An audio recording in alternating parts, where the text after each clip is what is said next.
I didn't expect to hear his voice again, least of all in that room where everything was raw and real and unbearably human. The delivery bed creaked under me as another contraction tightened around my spine, and I bit down so hard on the inside of my cheek I tasted metal. Months of hiding, months of building walls brick by brick so he could never slip through the cracks again, and yet the moment he said my name, the past rose like smoke. Rhea. The way he said it was wrong, shaking, breaking, almost pleading. Good. I kept my eyes closed because I wanted that silence to sit between us like a punishment. The same silence he left me in 9 months ago when the ink on our divorce papers was still warm, when he walked away as if the years between us were a rumor. People think betrayal arrives screaming, shattering, dramatic. It doesn't. It comes quietly, tucked inside things that look harmless. A new scent on his clothes. A smile that wasn't meant for me. A sudden need to check his phone in another room. He was a surgeon, disciplined, controlled, admired. I used to believe that made him incapable of carelessness. We were just 2 interns back then, exhausted and clinging to hope, stitching up strangers while stitching ourselves together. He would trace the outline of my face long after I fell asleep and say watching me breathe reminded him that good things existed.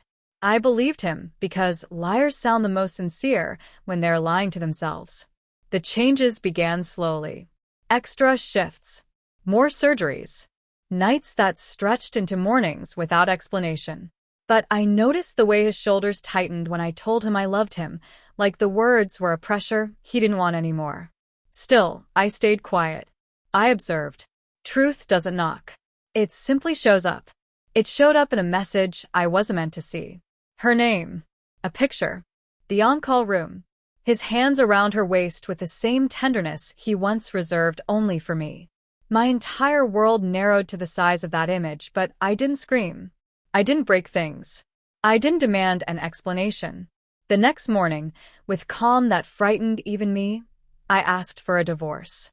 He agreed too easily. Too quickly. His relief was my confirmation.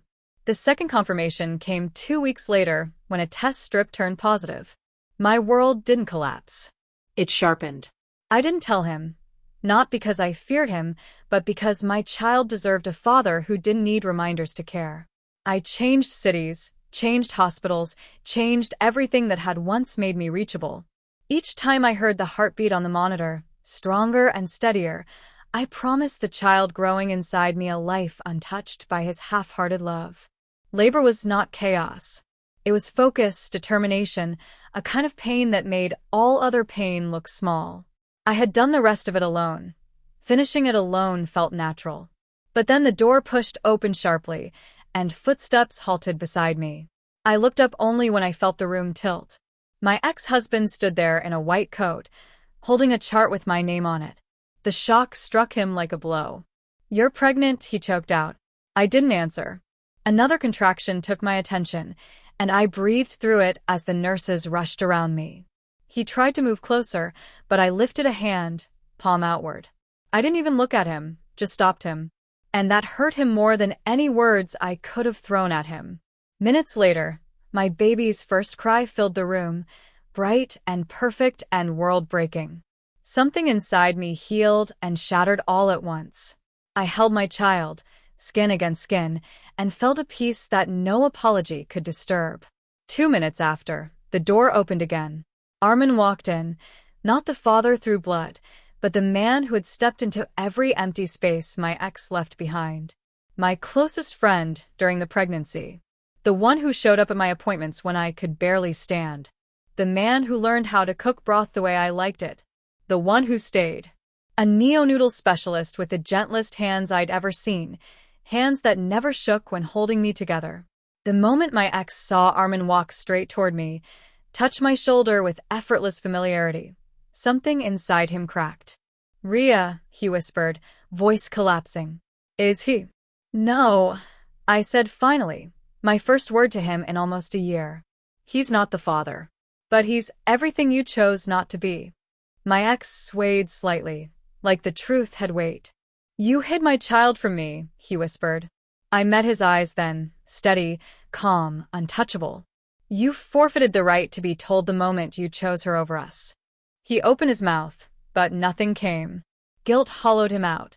Regret, realization, grief, they all broke across his face like a slow, painful dawn.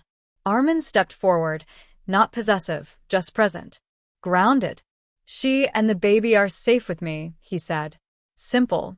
Final. My ex finally understood. He wasn't replaced by passion or revenge. He was replaced by someone who didn't abandon me when things became difficult. Someone who stayed even when he had no obligation to. When he walked out of the room, there was no pride left in him. Only the heavy, irreversible knowledge of everything he had thrown away.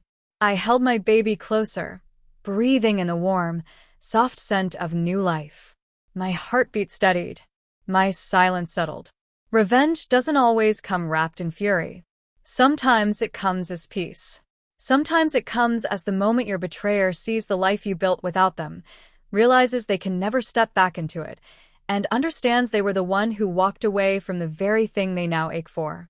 That day, he learned exactly who took his place. And I never had to lift a finger